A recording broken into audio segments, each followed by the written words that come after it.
गिनती के पुस्तक उसकी 31 अध्याय को ध्यान करें। इस अध्याय में 54 वचन लिखा गया है। इस 54 वचनों में परमेश्वर यहोवा ने मूसा को आज्ञा दिए जैसे मिधानियों से बदला लेना हमें इसमें दिखाई देती है।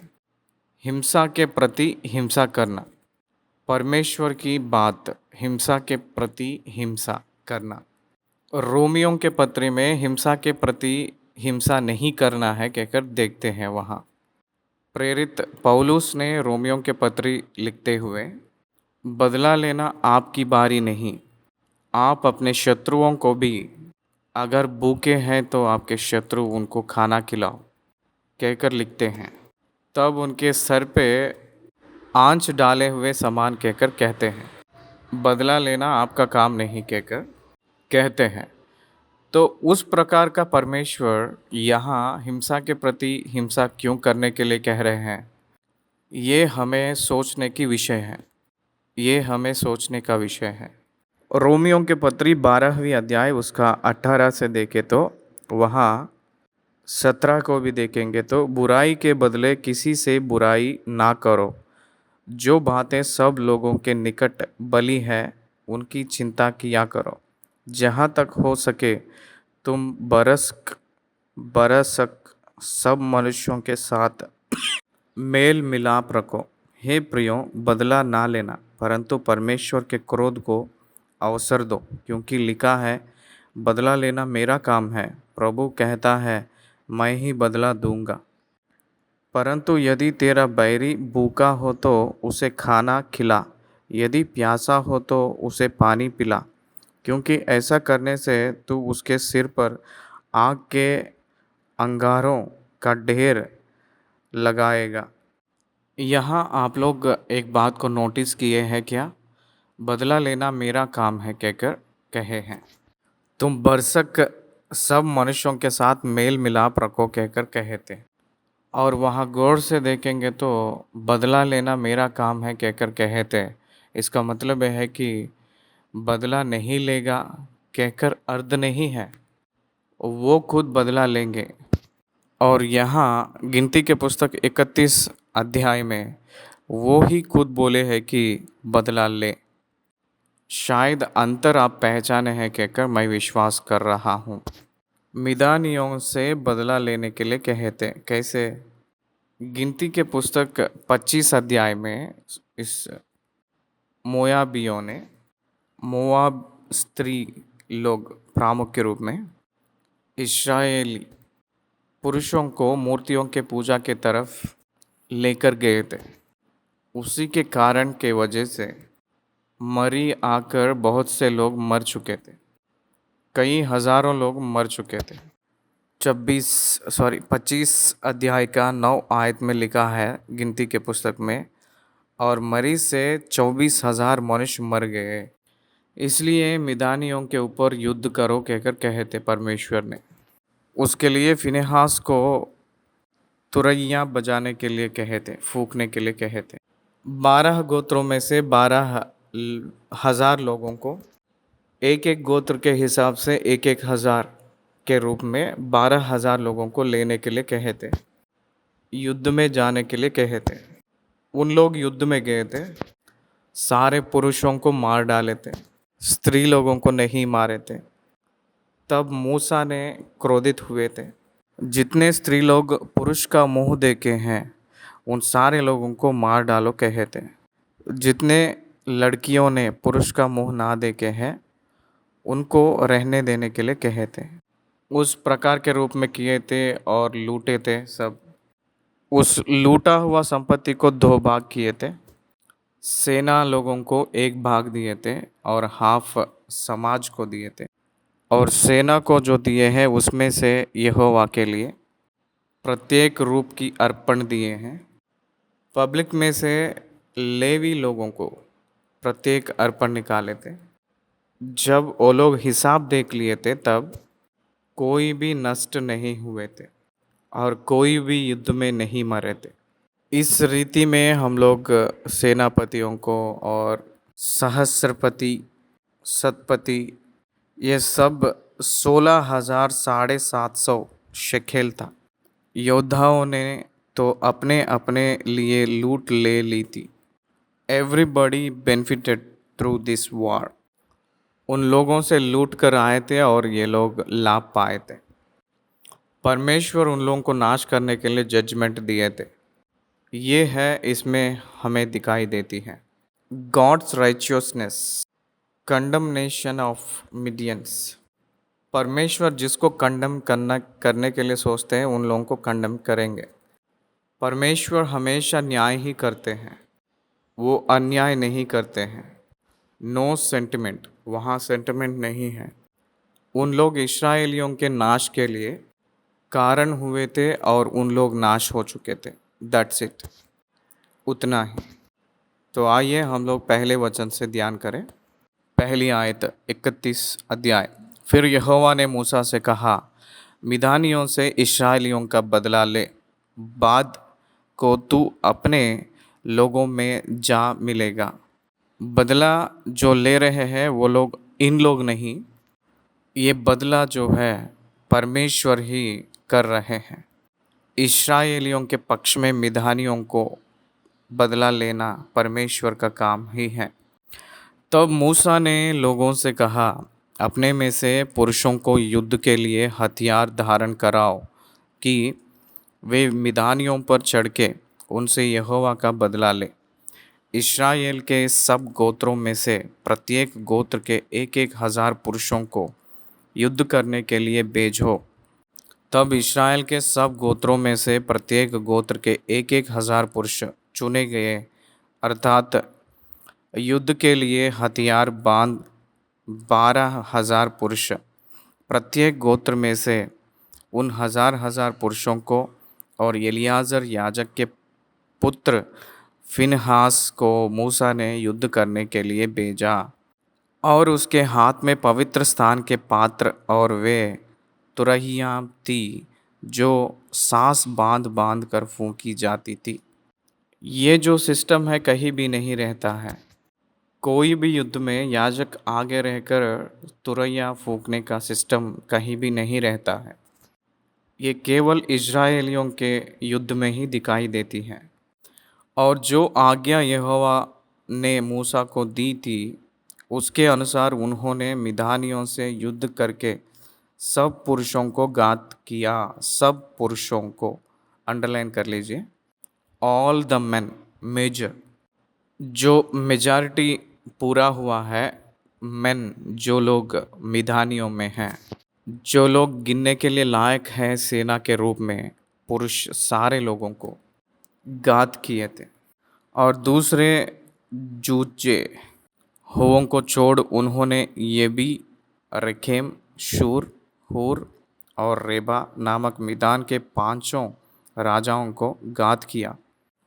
वैसे ही इन लोगों को प्रोफेट के रूप में जो रहा था 22, 23, 24 अध्यायों में बालाक से जो मदद करने के लिए, बालाक को मदद करने के लिए जो श्राप देने के लिए आया हुआ बिलाम, ये जो बिलाम बोर के पुत्र था, उस बिलाम को भी उन्होंने तलवार से घात किए।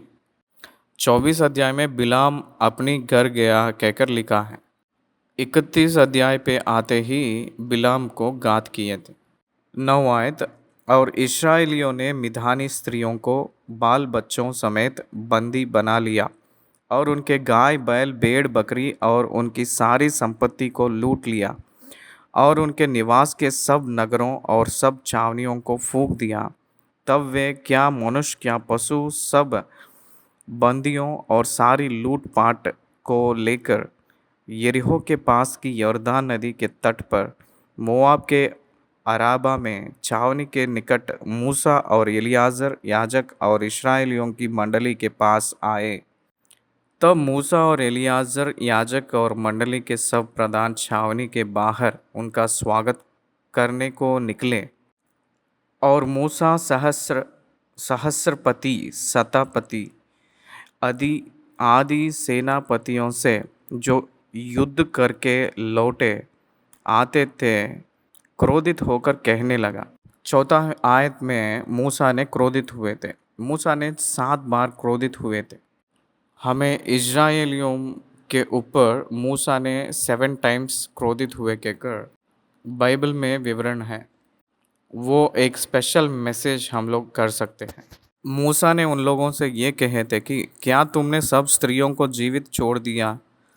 देखो, बिलाम की सम्मति से पोर के विषय में इस्राएलियों से यहोवा का विश्वासघात इन्हीं ने कराया और यहोवा की मंडली में मरी फैली। इसलिए अब बाल बच्चों में से हर एक लड़के को और जितनी स्त्रियों ने पुरुष का मुंह देखा हो उन सबों को घात करो। यहोवा के मारी से 24,000 लोग मर चुके थे इस्राएलियों में। उसका कारण यही स्त्री लोग थे। इस स्त्री लोगों को क्यों आप जीने दिए हैं? इसलिए अब बाल बच्चे में से हर एक लड़के को और जितनी स्त्रियों ने पुरुष का मुंह देखा हो उन सबों को घात करो।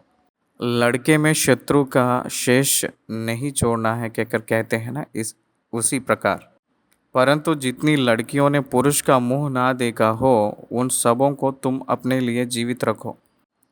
और तुम लोग 7 दिन तक छावनी के बाहर रहो और तुम में से जितनों ने किसी प्राणी को घात किया और जितनों ने किसी मरे हुओं को छुआ हो वे सब अपने अपने बंदियों समेत तीसरे और 7वें दिनों में अपने अपने को पाप छुड़ाकर पावन करें, क्योंकि इन लोग लहू को बहाए थे इसलिए। और सब वस्त्रों और चमड़े की बनी हुई सब वस्तुओं और बकरी के बालों की और लकड़ी की बनी हुई सब वस्तुओं को पावन कर लो। तब एलीआजर याजक ने सेना के उन पुरुषों से जो युद्ध करने गए थे कहा, व्यवस्था की जिस विधि की आज्ञा यहोवा ने मूसा को दी है वह यह है, सोना चांदी पीतल लोहा टीन और सीसा जो कुछ आग में ठहर सके उसको आग में डालो, तब वह शुद्ध ठहरेगा। उसको एक बार आग में डालकर निकालेंगे तो वह पवित्र हो जाएंगे। तो भी वह अशुद्धता से छुड़ाने वाले जल के द्वारा पावन किया जाए। परंतु जो कुछ आग में ना ठहर सके उसे जल में डुबाओ और 7वें दिन अपने वस्त्रों को धोना, तब तुम शुद्ध ठहरोगे और तब छावनी में आना। ये है एलियाजर ने उन लोगों से कहे थे। 25 आयत। फिर यहोवा ने मूसा से कहा, एलियाजर याजक और मंडली के पितरों के घरानों के मुख्य मुख्य पुरुषों के साथ लेकर तो लूट के मनुष्यों और पशुओं की गिनती कर। तब उनको आधा आधा करके एक भाग उन सिपाहियों को जो युद्ध करने को गए थे और दूसरा भाग मंडली को दे। फिर जो सिपाही युद्ध करने को गए थे उनके आधे में से यहोवा के लिए क्या मनुष्य क्या गाय बैल क्या गधे क्या भेड़ बकरियां 500 के पीछे एक को कर मान कर ले ले और यहोवा की भेंट करके एलियाजर याजक को दे दे। ये पूरा जिम्मेदारी एलियाजर और मूसा को परमेश्वर ने दिए थे। यहोवा के लिए क्यों देने के लिए कह रहे हैं, कहकर देखेंगे तो उन लोगों के प्राण जो बचाया है वो परमेश्वर ही है, इसलिए यहोवा के लिए देना है।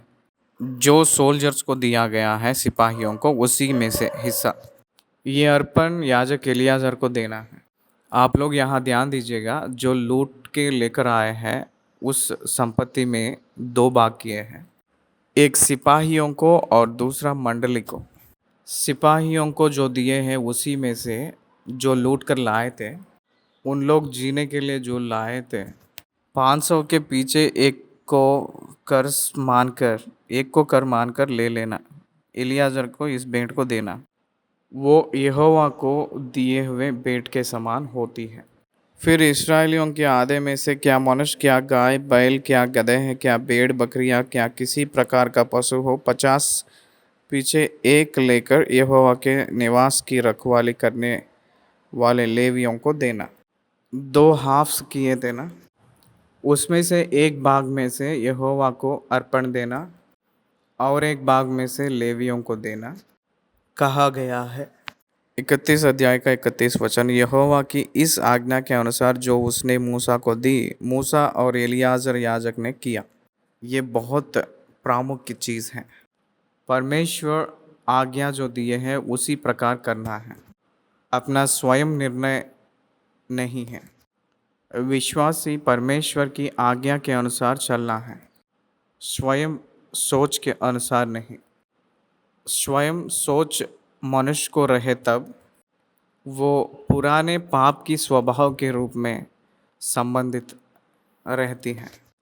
इसलिए मनुष्य ने पुराने पाप की स्वभाव से जो सोच आती है उसके अनुसार नहीं चलना है। पवित्र सोच, पवित्र सोच के अनुसार, परमेश्वर के वचन के अनुसार चलना है। That is the only difference between the believer and unbeliever. It is purpose to walk according the thought of the God, not of his own. स्वयं रूप से चलने के लिए नहीं होगा। 32 आयत से, जो वस्तुएं सेना के पुरुष ने अपने अपने लिए लूट ली थी उनसे अधिक की लूट यहाँ थी, अर्थात 6,75,000 भेड़ बकरियाँ, 72,000 गाय बैल, 61,000 गदहे, और मनुष्य में से जिन स्त्रियों ने पुरुषों का मुंह नहीं देखा था वह सब 32,000 थी। और इसका आधा अर्थात उनका भाग जो युद्ध करने को गए थे उसमें भेड़ बकरियां 3,37,500। पहले पूरा टोटल बताए थे, फिर बाद में उसका डिवाइड बता रहे हैं। 37 आयत, जिनमें से 750 भेड़ बकरियां यहोवा का कर ठहरी, और गाय बैल 36,000, जिनमें से 72 यहोवा का कर ठहरे, और गदहे हैं 30,500, जिनमें से 61 यहोवा का कर ठहरे, और मनुष्य 16,000, जिनमें से 32 प्राणी यहोवा का कर ठहरे। इस कर को जो यहोवा की भेंट थी मूसा ने यहोवा की आज्ञा के अनुसार एलियाजर याजक को दिया, 500 में से एक कहकर। उन लोग जिंदा थे इसलिए ये देना पड़ रहा है। प्राण की प्रति दन जो सोना देते थे इस्राएलियों ने सब लोग मिलकर, वैसे ही ये भी परमेश्वर के लिए एक प्रतिष्ठित अर्पण के रूप में कुछ भाग को उन लोग देना पड़ा। 42 वचन से, इस्राएलियों की मंडली का आधा 3,37,500 भेड़ बकरियां, 36,000 गाय बैल, ये पूरा जो है 2 भाग किए हैं ना, उसकी दूसरी भाग में से जो मंडली के लिए आधा जो रखे हैं उसमें से, वहाँ तो 500 में से एक कहकर दिए हैं। यहाँ देखे तो आइए पढ़े, 3,37,500 भेड़ बकरियाँ, 36,000 गाय बैल, 30,500 गदहे, और 16,000 मनुष्य हुए। इस हादे में से जिसे मूसा ने युद्ध करने वाले पुरुषों के पास से अलग किया था, यहोवा की आज्ञा के अनुसार मूसा ने क्या मनुष्य क्या पशु 50 पीछे एक लेकर यहोवा के निवास की रखवाली करने वाले लेवियों को दिया। सिपाही लोगों से जो लिए हैं 500 में से एक, चाहे वो जानवर में से मनुष्य में से। यहाँ 50 में से एक, इसका मतलब 10 टाइम्स ज़्यादा इसराइलियों की मंडली में से जो लिए हैं उसमें 10 टाइम्स ज़्यादा है, क्योंकि ये लोग तो नहीं जीत के आए थे, इन लोगों को सिर्फ मुफ्त में दिया जा रहा है। ये लोग मुफ्त में पा रहे हैं, इसलिए इन लोग 10 गुना सिपाही लोगों से भी ज़्यादा देना पड़ा। एक बात में कहे तो दशमांश। आप लोगों को और भी सिंपल इक्वेशन कह रहा हूँ। इस्राएलियों की 12 गोत्रों ने लेवियों को दशमांश देते थे। लेवी लोग उस दशमांश में से दशमांश प्रधान याजक को देते थे। यहाँ भी वही हुआ था। यही इक्वेशन यहाँ अप्लाई हुआ कहकर हम लोग जान सकते हैं। यहोवा की आज्ञा के अनुसार मूसा ने क्या मनुष्य क्या पशु 50 पीछे एक लेकर यहोवा के निवास की रखवाली करने वाले लेवियों को दिया। तब सहस्रपति, शतपति, आदि जो सरदार सेना के हजारों के ऊपर नियुक्त थे, वे मूसा के पास आकर कहने लगे, जो सिपाही हमारे अधीन थे उनकी तेरे दासों ने गिनती ली और उनमें से एक भी नहीं घटा। No death, no death. मिदानियों के पुरुष सारे पुरुषों को मार डाले तो भी नो डेथ, नो कैजुअलिटीज। कोई भी नष्ट नहीं हुआ, कोई भी घायल नहीं हुए। What a great war it is. हम लोग यूक्रेन रशिया के बारे में अब प्रेजेंट सुन रहे हैं। आज 15 दिन है या 16वीं दिन है मैं जो रिकॉर्डिंग कर रहा था उस समय। यूक्रेन के ऊपर रशिया बहुत बड़ा सा युद्ध कर रहा है। यूक्रेन वाला ने कहा था 2 दिन में यूक्रेन को मैं कब्जा करूंगा कहकर रशिया ने कहा था। 15 दिन ख़त्म हुए के बाद में यूक्रेन की प्रधान जेलेंस्की कहा था हम लोग विजय के नज़दीक में हैं कहकर कह रहे थे। ये बात समाज को समझ में नहीं आया था। उतना भयंकर युद्ध में रशियन सोल्जर्स को 1500 लोगों को मार डाले थे कहकर यूक्रेन कहे थे। यूक्रेन लोग भी बहुत से लोग मर गए थे। दोनों पक्ष के सेना मर चुके थे। लेकिन इस युद्ध को देखिएगा, इस्राएलियों के ऊपर मिदानियों के ऊपर इस्राएली युद्ध किए थे, लेकिन एक व्यक्ति भी इस्राएली सेना में से घटा नहीं था। और मिदानियों ने टोटल पुरुष मर चुके थे। 12,000 लोग गए थे, तो कंप्लीट नेशन में उस राज्य में जितने भी पुरुष थे, सेना सिपाहियों के साथ पुरुष लोग भी, लड़के लोगों में से भी सब लोग मर मिटे थे। मिदानियों ने पुरुष के मुंह देखे वाले स्त्री लोग भी मर मिटे थे। और इस्राएलियों में से एक पुरुष भी मरा नहीं, एक सिपाही भी मरा नहीं। क्यों? ये हम लोग पहचानना है। इसलिए पायजेब, खड़े, मुंदरियाँ, बालियाँ, बाजबंदू, सोने के जो गहने जिसने पाया है, उनको हम यहोवा के सामने अपने प्राणों के निमित्त प्रायश्चित करने को यहोवा की भेंट करके ले आए हैं। That's the reason. वो पूरा मिला के 16,750 शिकेल था। हम लोग यहोवा को प्रत्येक अर्पण के रूप में दे रहे हैं भेंट। उन लोग जो परमेश्वर को दिए हैं अर्पण, उससे उसको ही नहीं, उसको छोड़कर प्रत्येक भेंट भी लेकर आए थे। 16,750 शिकेल परमेश्वर के लिए लेकर आए थे। अपने प्राणों को परमेश्वर ने बचाए हैं कहकर। That is the gratitude towards God. प्राण को मूल्य कौन दे सकता है? इसलिए उन लोग अपने स्वयं खुद आकर अपने मन से ये लोग देने के लिए तैयार हुए थे और दिए थे। 51। तब मूसा और एलियाजर याजक ने उनसे वे सब सोने के नक्शीदार गहने ले लिए और सहस्रपतियों और शतपतियों ने जो भेंट का सोना यहोवा की भेंट करके दिया, वह सब का सब 16,750 शिकेल था। योद्धाओं ने तो अपने अपने लिए लूट ले ली थी। यह सोना मूसा और एलियाजर याजक ने सहस्रपतियों और शतपतियों से लेकर मिलाप वाले तंबू में पहुंचा दिया कि इस्राएलियों के लिए यहोवा के सामने स्मरण दिलाने वाली वस्तु ठहरे। That belongs to the god's money. परमेश्वर के धन में वो रखे हैं। टेम्पल मनी होता है वो। टेम्पल डेवलपमेंट के लिए उसको इस्तेमाल किया जाएगा। इस अध्याय यहाँ हम लोग समाप्त कर रहे हैं। धन्यवाद।